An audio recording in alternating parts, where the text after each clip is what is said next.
Hoshi, bakit ganyan ang itsura mo? Nawala ka sa iyong mga higaan. Look at you, nandiyan ka na sa tabi sa pagitan ng kutsyon. Ay, ba, ganyan po talaga yung aming pusa.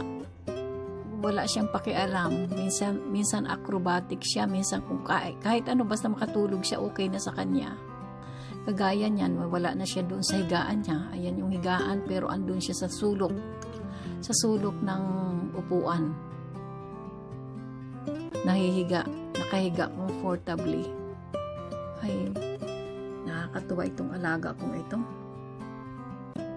Wala siyang pakialam. Tulog lang si Hoshi. Hello, Hoshi. Wala. Oops. Tingin-tingin pa siya. Tulog na. Nabulabog kita. Sorry.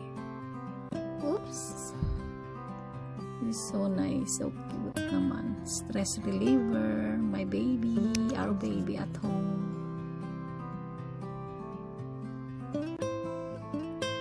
Thank you for watching.